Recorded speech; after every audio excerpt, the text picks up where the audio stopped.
My wife was 8 weeks pregnant when my brother sent her a voice message saying he was proud of her for holding it together.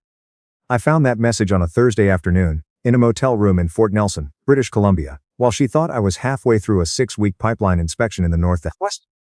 I wasn't. The job had wrapped early. I had driven 11 hours south because I wanted to surprise her. Because I missed her. Because I was, at 35 years old, still the kind of man who believed in surprising his wife after a long stretch away. I stopped believing in a lot of things that Thursday. My name is Blaine. I was a pipeline integrity engineer, working mostly on remote infrastructure across northern Alberta and BC. The kind of projects that involve fly-in camps, satellite phones, and meals eaten beside generators humming in -30 weather. The work was precise, unglamorous, and paid extremely well. I'd been doing it for 9 years. I knew how to assess hidden damage in things that looked fine on the surface. That skill became useful in ways I never anticipated. My wife and I had been together for 7 years, married for 4. We met at a mutual friend's housewarming in Calgary's Inglewood neighborhood. The kind of party where somebody always brings a guitar nobody asked for. She worked in property management, overseeing leasing and tenant relations for a mid-sized condo development company on 17th Avenue. She was organized. The person in any room, who remembered what everyone had told her 3 months prior. And asked the exact right follow-up question. I used to think that was warmth. Now I understand it was competency at managing information. My brother was 3 years younger than me. He'd lived in Calgary his whole adult life, bouncing between personal training gigs and side projects as described as opportunities but which never seemed to generate actual income. I had lent him money more times than I kept track of. $1,400 when his car needed repairs. The week before his license renewal, $2,000 when he fell behind on rent in Kensington. A co-signed line of credit once because my father asked me to, and I had regretted it without saying so. He was charming, aimless and persistently broke in. The way that only affects people who know someone responsible will eventually step in. He was also one of the 6 people in my life who knew my wife was pregnant before I did. The other 5 were friends I'd had since university. People I'd played intramural hockey with, shared apartments with, stood beside in 2 different wedding parties. A group that had a WhatsApp thread we'd kept running since 2014. The thread where, on a Wednesday night in late February, while I was working a 12-hour shift in 40 below wind chill, on a remote pad in the Peace River region, my wife had shared a photo of a positive pregnancy test and asked them all for advice. 6 people. None of them were to me. I did not know any of this when I pulled off the Alaska Highway and into Fort Nelson.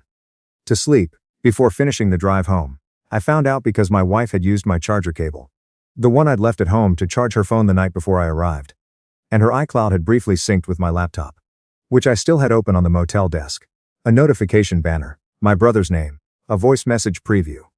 Proud of you for holding it together. He doesn't have to know, right? I did not open it fully, I didn't have to.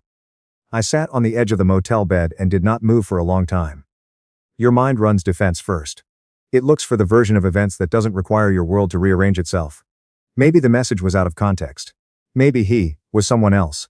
Maybe I was misreading the fragment. I have run pipeline diagnostics long enough to know that when an anomaly shows up in the data, the anomaly is almost always real. The instinct to explain it away is human. But ignoring it costs you more than the truth ever would. I did not drive home that night. I stayed 2 more nights in Fort Nelson and I thought. When I finally pulled into our driveway in the Beltline, she came to the door with a smile I recognized immediately as the managed kind. The smile that arrived slightly too fast. I kissed her, set my bag down, asked how the week had been. She said it had been quiet. Said she missed me. I said I missed her too. I had missed the person I thought she was. That person had been gone for at least several months before I realized it. For the next 10 days, I played husband the way I'd always played engineer on difficult projects. Methodically, without showing what I was actually doing beneath the surface. I brought home Thai food from a place on 4th Street she liked. I went to bed when she did. I fixed a loose towel rack in the bathroom. I asked about her work. Listened to her answers. And watched her hands when she thought I wasn't paying attention. While she thought I was catching up on project reports in my home office, I was building a file. The joint account at RBC came first. I had online access. There were e-transfer records to my brother.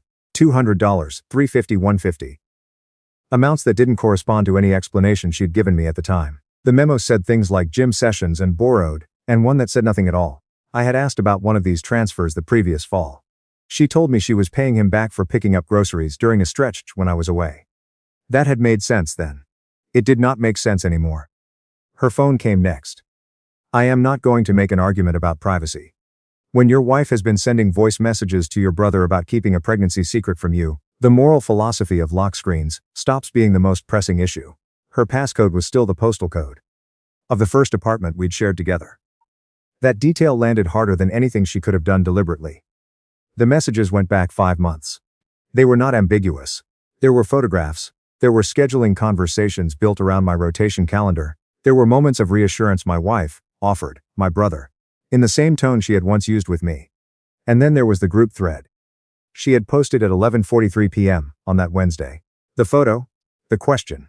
The replies had come in one after another from 5 people, whose phone numbers I still had saved under nicknames from university. One suggested she wait until the DNA situation was clearer. Another said to think carefully about timing. A third, someone I had flown to Vancouver with for his bachelor party, wrote, "Blaine can't find out this way. There has to be a plan." There had been a plan.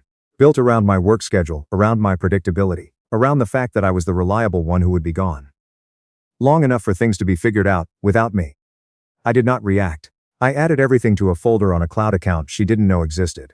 Then I went and made breakfast. 2 weeks later, I went to a hockey viewing party at a friend's townhouse in Marda Flames game, the kind of evening we'd had dozens of times. Said she wasn't feeling well and stayed home. I arrived a few minutes late. 6 people were already there when I walked in, including my brother. The energy in the room shifted the moment I came through the door in a way I recognized, but pretended not to notice. I accepted a beer, sat on the couch, watched the first period. Somewhere in the second, the host put down his glass and said, my name in the tone that means what comes next was not spontaneous. "Hey, can we talk?" They turned off the game. 6 people in a living room, facing me. I looked at each of their faces. None of them were confused. None of them were neutral. They all carried the particular expression of people who have rehearsed something and are hoping it lands better than they fear it will. My brother sat a few feet to my left, staring at his bottle. The host said they'd found out a few weeks ago that they hadn't known how to bring it up, that they cared about me and wanted me to hear it from them, rather than stumble onto it alone. I asked one question. How long has this been happening? Nobody answered quickly enough. How long did all of you know? My brother looked at the floor. The host said something about my wife reaching out to the group because she was scared and didn't know what to do. Someone else said they'd encouraged her to tell me. They really had. Someone else said the situation was complicated, and that what mattered now was figuring out a path forward. A path forward. There it was. The logic deployed in every conversation, where one person has been catastrophically wronged and the people around them are more concerned with the group's comfort than with honesties. They were not there to be straight with me. They were there to manage me. The same way she had been managing me for 5 months. The same way my brother had been managing his guilt, by letting other people absorb it. I stood up, set my beer on the coffee table, put on my jacket. My brother stood up and said my name. I didn't answer. I walked to the door and left. I drove directly to Corbin's house. Corbin had been my roommate in 3rd year at the University of Calgary. He'd gone into law after graduation, and now handled civil litigation and family law, out of an office near McLeod Trail. More importantly, he was not in the group thread. He had never, in 14 years, given me a reason to question where his loyalty sat. He opened the door in a Flames jersey, and read my face before I said anything. He let me in. I laid everything on his kitchen table. Printed screenshots, transfer records, the timeline I'd assembled, the results of a home paternity test I had ordered online and mailed to a lab in Ontario. Results that had come back 2 days prior. 99.8% certainty. Not mine. Corbin read quietly for a long time. When he finished, he set the papers down and said, "What do you want?" "Not my friend then. My lawyer." I told him. Not a confrontation. Not a courtroom performance. I wanted the financial separation done cleanly. I wanted to know exactly what was mine, and then I wanted to disappear. He opened his laptop. Under Alberta's Matrimonial Property Act, the condo was mine.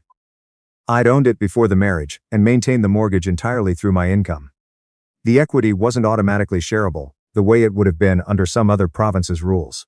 The joint savings, about $88,000 at RBC, were more contested. But given the deposit history and evidence of unexplained transfers, Corbin believed I had a strong position. We moved the savings the next morning. I opened a new account at a Scotiabank branch in Airdrie. Different city, no familiar tellers, no shared branches near our building. 3 days later I called a listing agent. Quiet sale, no sign in the yard. A Calgary condo in the Beltline with updated finishes and a city view was not going to sit. It didn't. We had an accepted offer within the week, $719,000 cash, 45-day close. I signed the papers in Corbin's car, in a strip mall parking lot. I texted my wife, rotation extended, camp until end of April. She replied with a heart emoji. I called HR on Monday. I told them I needed a transfer. They asked where I was open to. I said north. There was a pipeline assessment contract starting in the Yukon. A collaboration between a federal infrastructure program and a territorial government initiative for remote communities in the Northwest. Whitehorse Base Camp, long rotations. When can you start? 3 weeks. I had an extended stay booked in Whitehorse by Tuesday. By Thursday, the divorce papers had been filed. A process server delivered them to my wife's office on a Friday afternoon while she was reviewing lease renewals. Corbin told me later that she'd called firm 7 times in 2 hours. I had a new phone by then. New number, new carrier. I kept the old one in the motel nightstand. Not to answer but to watch the volume of attempts build up. I wanted to understand exactly how much noise fills the space a person leaves behind when they go quietly. 22 messages from my wife in the first evening alone. The tone moved from disbelief to anger. To something softer that I recognized as fear. Not fear for me, but fear about what she was now going to have to manage without me. My brother cycled through denial, justification, deflection, and then a version of remorse mostly about the consequences landing on him. 4 of the 6 people from the group thread reached out within the week. 2 did not. I noticed which 2. It mattered to me in a small way. My parents reached out through my brother's phone. After I stopped answering their calls. My father's message was measured. You need to come home and deal with this like an adult. My mother's was longer, and included the phrase. That baby is still our grandchild in the 3rd paragraph. I put the old phone in the nightstand drawer, and drove to the camp. The Yukon in early April still carries the end of winter in everything it touches. The ground is frozen in places that won't thaw until June. The sky goes through a kind of light you don't see anywhere else. Thin and precise. Like it's deciding whether to commit. I worked 12-hour days on a geohazard assessment for a transmission corridor running through terrains that shifted with the permafrost. The work required total attention. The silence required nothing. 6 weeks later I came back to Whitehorse and turned on the old phone. I scrolled names, did not listen to a single voicemail. My wife had sent 41 messages. She had moved out of the condo by day 20. Corbin told me she stayed briefly with a friend in Inglewood, before moving to my parents' place in Okotoks. My brother's messages had gotten shorter. In the later weeks. Which is what happens when the reality of a situation starts hardening around someone who had been relying on soft consequences. I turned the old phone off, put it back in the drawer. The divorce finalized 4 months later. Contested only on the savings division, which Corbin resolved in my favor, given the deposit history and the evidence file. My wife retained personal items, and the balance of a TFSA we'd jointly held, roughly $14,000, after the condo sale closed. And all fees were settled. I had just over $600,000 in registered accounts, and a checking account at a credit union in Whitehorse, that had no ties to anything in Alberta. The paternity result was submitted during proceedings. My brother was confirmed as the father. There was no child support order for me, no custody to concern, no legal connection to a child, who had been born from the worst months of my life. I did not wish that child harm. I still don't. But people who say think about the innocent child are asking the wrong person. The person who put that child in a difficult position was not me. In my 2nd year in the Yukon, I rented a small cabin outside Whitehorse, 2 rooms, a wood stove, a view of the river valley that made the human scale problems feel genuinely small. I found a routine that was mine in a way nothing had been mine in a long time. I cooked my own food. I drove to the job site before dawn. I stopped measuring days by what I owed someone else. I met someone at a trailhead outside town in early autumn. She was a geologist working on a Yukon government survey. Not warm in the performed social sense, direct, competent in the specific way that people who have spent significant time in remote environments tend to be. She trusted what she could verify, and did not perform certainties she didn't have. She asked me once what I was doing in the Yukon, and when I gave her the short answer, she accepted it without pushing for the longer one. That mattered more than I expected it to. I did not expect her to fix anything. That is not what people are for. But she was honest in a way that made me understand I had been living with dishonesty for a long time, without recognizing the weight of it. In my 3rd year, a mutual acquaintance. Someone adjacent to the original group. Someone who had concluded their approach of managed silence had been worse than doing nothing. Tracked down my email, through a professional conference. And wrote to say that my brother was struggling, that my wife had gone back to work and was managing. That my parents were aging, and my absence was a presence at every family occasion. I replied once I am alive, don't contact me again. He didn't. My brother reached me through a LinkedIn profile I had forgotten to delete. He said he had lost clients. Calgary is a big city until it is a small one. And people talk, especially when the story is the kind that makes everyone glad it isn't theirs. He says he was living with my parents, that it wasn't going well, that he thought about it every day, that he knew sorry meant nothing. I read it. I marked it as seen without opening it fully. I wanted him to know the difference between being ignored by accident and being given silence as a deliberate choice. My mother wrote in year 4. My father's letter came 6 months after that. His handwriting shakier than I remembered. The words clearly expensive for him to put down. He said he had failed me when it mattered, that he had chosen the comfort of keeping everyone in the same room over doing what was right by the person who deserved to have someone stand beside him, that he wasn't asking for forgiveness, that he just needed me to know he understood what he had done. I read that letter twice. I stood at the wood stove with it in my hand for a long time. Then I opened the stove and put it in. Not to punish him, but because returning to that family, to those conversations, that dynamic, that room where everyone would look at me as the person whose suffering needed to be renegotiated into something more convenient, would have required me to become again the version of myself that had made all of this possible in the first place. I was not willing to do that for anyone's peace of mind. Not even his. He passed the following spring. I did not go back for the funeral. I spent the day on a site assessment east of Whitehorse, taking soil readings beside a river that had no opinion about anything that had happened in Alberta. That evening, standing outside the cabin watching the valley go dark under the last light, my partner asked if I was okay. I thought about the question seriously before I answered. I said I was. She said she knew. She went inside and left me with the view. That was exactly right. She almost always knows what is exactly right. It is one of the reasons I married her the following summer. 2 witnesses, no ceremony worth describing, a valley outside Whitehorse where the mountains had been standing long enough to have no particular interest in human decisions. 5 years out of Calgary. I am 39 years old, senior engineer, house paid off in cash, honest marriage, work that will still mean something after I am gone. People say not forgiving someone hurts you more than it hurts them. Maybe that is true for some people. What I carry is not unforgiveness. It is closer to what happens when you close a file you no longer need to reference. Still in the archive. Not looking for you in the morning. The old phone sits in a box at the back of a closet. I have not turned it on in over a year. There may be messages. There may not be. I genuinely don't know, and that is the point. Not knowing has become the most comfortable state available to me. They wanted me to stay in the wreckage and help make it easier to live in. I didn't. They wanted my presence to confirm that what they'd done was survivable on their terms. I removed my presence entirely. They wanted forgiveness, because forgiveness would have rewritten the ending into something softer, something my mother could describe as a hard year that the family found its way through, something my brother could call a rough patch between us, something my wife could call a complicated chapter in a long marriage. I didn't give them a soft ending. I gave them silence.